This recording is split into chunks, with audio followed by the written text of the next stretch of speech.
Hello and welcome, Michael Muncie here from Noel Jones in Mitcham, and Happy New Year, Happy 21, Eric. Great to see you, mate. Thanks, Mike. Thanks for inviting me.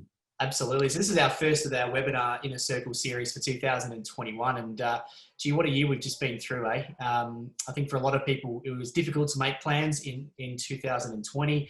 Difficult to stick to them with all the uncertainty that's around. I think with a little bit of clear air now, hopefully in Melbourne, that we've got the chance to do that. And no better person to speak about it today than Eric from Lark Business Advisory. And we're here today to talk a little bit about how you set a plan for investment, business or personal goals, and why is that important and why should we be doing it? And if you've never done it or if you are used to doing it as well, what are some of the hints and tips that we can give you to make the most out of this year and the opportunities that are there? There's an old Chinese proverb that said that chaos and opportunity are the same, virtually the same character. This is a great view of the world to take now that there are a lot of opportunities out there if you're willing to take them. So, Eric, I might get you to give us just a quick little brief into yourself and your background and your business, mate, and why we're talking. Yeah, just a bit of an introduction of me. Eric Cyrilis is my name. I'm running a business called Lark Business Advisory in East Hawthorn. We're a business that is predominantly a business advisory practice. So we work with a lot of businesses in terms of advisory and helping them grow and achieve their goals and be successful. But we also work with individuals as well and help them with their goals and be successful. And we, of course, the bread and butter of our work is also, of course, doing tax returns and tax advice in relation to both businesses and individuals. Absolutely. So really relevant stuff. And also in terms of my experience in business, I've been in business for over 30 years, and my general observation with business owners and individuals is that none of them, or very few of them, should I say, not none, that's not right, very few of them prepare a plan or any business goals that they follow. They're generally in their heads. Absolutely. Like the old saying, the old percentage I used to have was only 3% of the population have written down goals and actually execute and follow through with them. So, yeah, that's interesting you say 3%. I agree. It wouldn't be more than that in my observation. Absolutely. It wouldn't be more. So we might kick off with the little presentation we're going to go through to keep it moving along for you as well. So, sure. And just go through some of the hints and tips and some of the practical things that we can do. And we'll go into a bit of a Q&A at the end. And obviously we'll put some of your details in at the end that we can ask some follow-up questions and stuff from as well. Once you've had a chance to walk through and view the actual webinar itself. Sure, I'll just pop up my slides. Starting with the introduction, what my general observations have been over 30 years, and you mentioned the 3%, is that most people, we're talking about the 97, don't have goals and certainly don't have them in writing. And what I find is the biggest hurdles that I find is that people say that they're too busy, and the too busy bit always intrigues me because it's been proven that the most successful people in the planet have written goals, and they're the group that you'd like to be part of. People often talk about being too busy, lack of time. Well, it's a matter of prioritisation, really. And I think some also probably think they already know or they're in their heads, so that's good enough. But it's been proven that goals that are written are the ones that you are most likely to achieve. And what I also find is some people think they've got goals, but what they've in fact got are very vague goals. And the classic ones are the New Year's Eve resolutions, I need to lose a bit of weight or I need to get a bit fitter. Well, losing a bit of weight, so if we were to lose 1 kilogram in half a year, would people be happy with that? That's losing weight. Exactly. Getting a bit fitter. What does getting a bit fitter mean? You need specifics. Yeah, they've got to be specific, or if they're not specific, how do we chase that goal down, and how do we tick it off and achieve it? Exactly. I completely agree. So how do we do that? Well, they need to be carefully thought through. And let's just say we were using the classic New Year's Eve resolution, one of losing weight. Well, how much weight? Is it 5 kilograms or is it 10 kilograms or is it a little bit more than that? And over what time frame? We've got to also have a realistic time frame over which we lose that. So you need to think through what's achievable in the time frame that you've got. So they've got to be, or they often talk about SMART goals that are specific, measurable and achievable and realistic and timely. Yeah, I've heard that one a few times, the SMART analogy. Yeah. Mm. So yeah, so it requires a bit of planning. They can't just be thought through at 11:59 on New Year's Eve. Exactly right. So how do we get to it? What do we do? Well, what I tend to do with people is I do this sort of process where it's one of the processes that I do with people is I call it a discovery meeting, where I work through with clients and say, okay, once I've established where they are now, I say to them, righto, let's just turn the clock forward 5 years. Where is it that you'd like to be in 5 years? And that might be, would you like an investment property? Would you like 2 or 3 investment properties? Where would you like your mortgage to be? What would you like your salary to be? Or if you're a business owner, what sort of profit would you like your business to generate for you? Do you want to send your children to private school in 5 years' time? Or if you haven't got children, do you want to have children in 5 years' time? Those sorts of questions. It's like visualization. Yeah, look, that can be 5 years' time, that can be 10 years' time. That's not important. I let the client choose the time frame, and then we work with that. Absolutely. So do you want to talk us through a little bit about actually how we go through that? It sounds a bit like visualization in goal setting. Yeah, okay, so if we were to, and I do this on a whiteboard with clients, so on the left-hand side of the whiteboard, we look at where you are now. So we take a third of the whiteboard, and that's basically a fact-finding discussion to work out where you are now. So, and I call it my where, now, how process. So we look at where are you now? So where are you now is, what income are you on? Where do you live?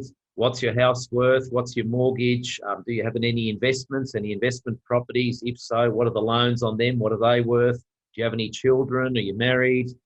That sort of fact-finding sort of mission. Then the second part of the process is we look at where would you like to be? And so let's just say we choose 5 years' time, might be 10 years' time. That's really, I say, where would you like to be? I don't use the word goal, but whatever they answer there, that is their goals. So if they say in 5 years' time, I'd like my mortgage to go down by 100,000, well, that's a goal. They might say, I'd like to acquire 2 investment properties in 5 years' time. Well, that's a goal.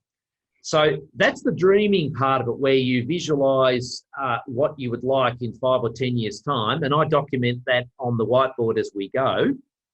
And once you've done the where are you now and where you'd like to be, and to extract that out, I ask various questions of the client just to get that out, because sometimes clients don't know what to aim for, or they don't even know what they should be looking at. So I sort of prompt them along and help them. Definitely. Then the interesting part is once we know where they are now and where they'd like to be, then we look at the how. So I said where, now, how process. So how do we get there? And the how is where that often is a brainstorming exercise just to work out what things would need to take place to achieve and realise those dreams. Absolutely. And a dream of, for example, achieving 2 rental properties, investment properties, I mean, that might require, a dozen actions. It might be, for example, your first action might be finding the right real estate agent, like yourself, Mike Munsey. So, what area am I investing in? Who do I need to locate? Who do I need to talk to? Finding the right people to help you achieve those goals. And how do you work out what type of property to purchase, and what is it going to, what type of goals are you trying to achieve from it? Yeah, and what's it all for? What's the end goal? It might be your goal might be to acquire 2 investment properties, but another part of thinking that through is what's all that for? Is this for retirement? Is this for properties that your children will live in time to come, or that you'll downsize to, et cetera, et cetera. So I imagine a lot of people would have trouble working that out, mate. Like a lot of people would have trouble saying, look, I have a sense of what I want to do, but I don't really know, and I'm having some trouble working out how to unpluck it. Well, it's funny. One client, that was only about a year ago, said to me at the start of the session, look, we don't really have any goals. She says, in front of her and her husband, and I said, oh, you've got a mortgage, haven't you? Yeah. I said, so what, you're never going to pay that off? Oh, yeah, no, we're going to pay that off in 7 years. I said, well, that's called a goal. Yes. You do have a goal. And, your children, are you planning to send them to school ever, or you're not planning to send? Yeah, we're planning to send them to private school. Well, that's a goal. So as I started asking questions, they did have goals. They just didn't know they had them. Absolutely. Exactly. So how do you set them in an environment like the one that we're in? So there's a little bit of uncertainty around. How do you buckle down and set them? Well, it's about really asking the person what is it they want to achieve. And depending on what they say, and you've got to take into account the current circumstances and where they're at, you've got to do a bit of a reasonable, or what I feel my role is to help facilitate the process and do a bit of a reasonableness check. So, for example, if someone was to say, I want to lose 35 kilograms in 2 months, you've got to look at that and say, well, hang on, that's completely unrealistic. Great goal, but do that over a year, not 2 months. Absolutely. So you sort of, let's say tire kicking, let's say the goals that come up, you've got to sort of, let's say, stress test them a bit or tire kick them a bit. Exactly. All right, so that's the beginning of setting it up. You've got your slides there. Is there what's the next one we're moving on to? Oh, yes. What are the consequences if we don't have a business or a personal plan? What I generally have found with clients is a number of them, will say things like, I hear year after year, oh yes, I'd really like to look at a rental property, or I'd really like to have 2, or I'd really like to get my mortgage down. And you keep hearing the same thing time and time again, year after year. That's because if they don't have a written plan with written goals, the consequences are, whether you're in business or you're a private individual, is you don't tend to achieve many things if you don't set targets. That's true. There's a saying, you miss 100% of the shots that you don't go for. Exactly right. Like football or basketball. So we've worked out we've got to make a plan. We've got to work out there's consequences for not doing it. What's the next step? Next step is, some people will also say, well, now they ask that in a business context, is a business plan for me, but you can also put that in a private context, say, is a private, personal plan for me. And I personally think they're important for everyone. I've heard it put to people that people misunderstand how much their financial resources actually end up being over the course of a lifestyle. So, you take a traditional nuclear family, two people, 2 kids, they're likely to have multiple cars, they're likely to have the family home, they're possibly going to have an investment property, possibly some toys. If they're tracking along fairly well, if they've got private school in there as well, they might get some inheritance money coming through. They might dabble in shares. They might be into cryptocurrency, which might be the topic of another conversation down the track. But whatever it is, it's a multi-million-dollar environment over the course of the period of time. So it does have some sort of proactivity, and you do, for a lot of people, it's something that we just don't think about. Yeah, and one of the interesting things I get is when we talk about planning is, I depending on the person's age, I might say, right, that people talk about retirement being, one of the vague goals is I want to retire comfortably. Well, what on earth does that mean, retire comfortably? That, of course, depends on your lifestyle and what you choose to do in retirement. Exactly. We're not providing financial advice on this webinar either. This is the general chat about directional stuff as well. But yeah, correct. Yeah, so it's obviously rely on your own personal discussions and situations. It's a good point to make, because a lot of the time, sometimes just addressing the big picture helps to get the details you need to at least get a start. And that's often what it is. Getting a start's better than doing nothing about it. Yeah, exactly. And so those questions on retirement, that's not financial planning advice at all, which I don't give, but they're just bigger picture sort of questions. Often when I ask clients, what income do you think you need to retire on? Some of them have got no idea because they haven't thought it through. And then the next step after that is, well, that then, depending on what income you need to retire on, that then sets what capital you need to have acquired by the time you retire. Exactly. All right, so we've worked out we need a business plan. What are the next steps? I already spoke previously about the discovery process, which is the where, now, how. So we've really talked about that. And that approximately, by the way, is about an hour and a half process, I generally find. 1 hour to an hour and a half, depending on how easily and readily the answers come from my prompting of questions, if you like. Absolutely. Then moving on to that, I've got there creating your business plan, but that also can be business or personal plan. If it's a business, it's a much bigger process. That can be anything up to a half a day to a day to create. A personal plan can be a lot quicker. A personal plan you can often create just in the discovery meeting process, which is the hour and a half process, because it's a lot easier than a business. Absolutely. And someone can also, if you're not sometimes people are overwhelmed by talking to and sitting down with business coaches or financial planners or strategic things as well. I mean, this is something you could do for yourself, sitting down by a beach and spending an hour to say, okay, well, if I close my eyes and visualize the world in 5 years' time, what does it look like? Be specific. It's often one of the first things life coaches will talk to you about in a coaching session. Yeah, exactly. Yeah. Yep. That's a good setting to do it in, at the beach. Particularly at the moment, being nice and warm. Absolutely. So we've created a business plan. Then the next thing is also worth always remembering what are the benefits of doing so. And I've got there on my slide 4 points. And the first point is clarity. Often people aren't clear on what it is that they're aiming for and clear on what it is that they want. So when you've set a plan, whether it's personal or business, you're then clear on what you want. And that leads to the second point. That then gives you the direction. If you're clear on what you want, you'll be much clearer on what direction you're heading in, which then leads to certainty. You've got the certainty that if I do A, B, C, and D, I will get to the result I need to get to. The last one is yeah. Oh, sorry, Mike. Go on. No, I was going to say accountability is an interesting one. The last one's interesting. Well, that, of course, leads to the last one. And if you've got a plan which is articulated in writing, only then, and you've shared it with others, can any accountability arise.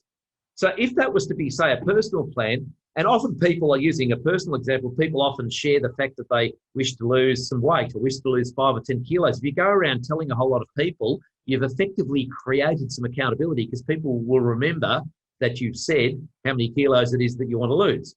That's a good point, because sometimes you're nervous about talking to spouse or family, because sometimes that's can be a judgment thing, could be a number of different things.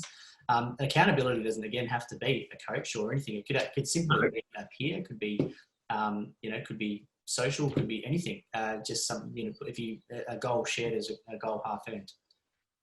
Yeah, exactly. And it's when you share it, that's the start of some accountability. So yeah, like even with your spouse.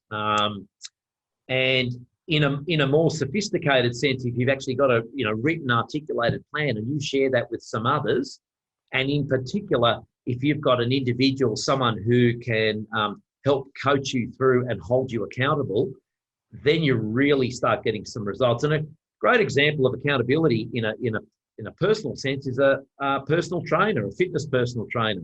That's true. Would some people go exercising 3 times a week and doing push-ups, in an empty football field on a Friday morning at 6 a.m? Probably not. But with a personal trainer with you, and sometimes at their group sessions, you're much more likely to achieve, let's say, an exercise outcome. Absolutely. And that's where the accountability comes into it. So we've got clarity, direction, certainty, and accountability. And what's next? The next steps. Segue. When someone's decided that they want to take some action, what are the next steps? The next steps, in my view, are simply to, if you think you can do it yourself, that's fine. Sit down and work out your personal or business plan. I generally find people doing it by themselves. The reason they haven't got one is because they have been trying to do it themselves. It doesn't tend to be a terribly successful outcomes come from trying to do it yourself.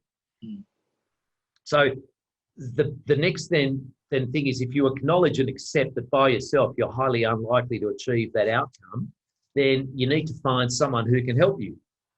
Absolutely. And so there's different options, obviously, for different people in these settings. It's working out what feels comfortable to you in terms of this, and obviously giving some general advice, but obviously something in your business where you've got different aspects, across taxation, accounting, business coaching, and business planning. So one of the reasons why we're talking today is you do cover a lot of these different areas, which is fantastic. So a nice bit of broad knowledge in there as well. So I imagine there'd be some there's some resources online that people could tap into. They can reach out to people like yourself directly, of course. Is there anything else that people should be thinking about if they're trying to work through anything for this year? Yeah, I think the key thing when we talk about having someone to help you, often someone who's your friend, brother, sister, spouse is often not the best one to use, it's good to share the goals with them, but they're not going to be the ones to hold you accountable, because usually any of those categories let you off the hook. Definitely. You know, they'll say things like, oh, no, it's all right, Mike. You know, you're a bit tired tonight. Don't go to personal training. You know, it's been a long day. You've had a tough day at work. Whereas a personal trainer would say, that's all the reason to come to personal training. Absolutely right.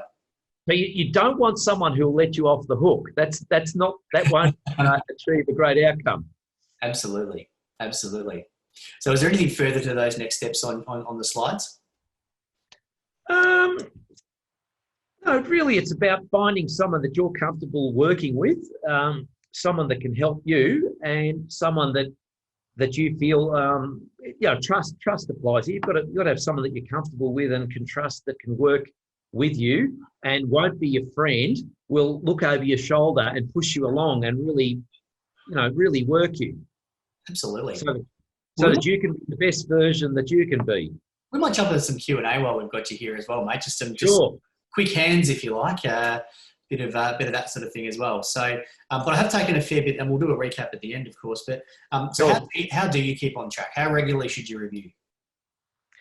Okay. Now that depends on. It really depends on how much you've got to. If it's a business, it ideally it would be monthly, and failing that quarterly.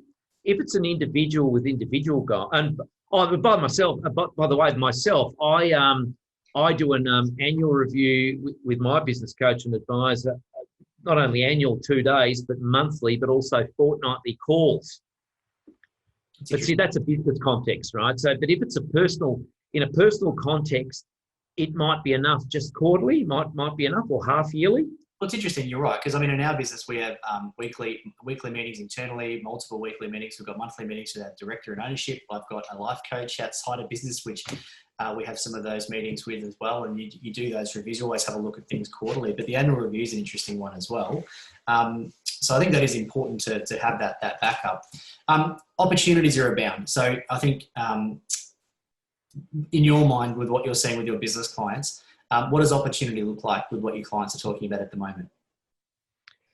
I think, what I've seen, if I look back over the COVID period, a lot of people have sat on their hands. A lot of people, both private individuals and businesses, have looked at COVID and thought, look, when COVID finishes, I'll do this, or when COVID finishes, I'll do that.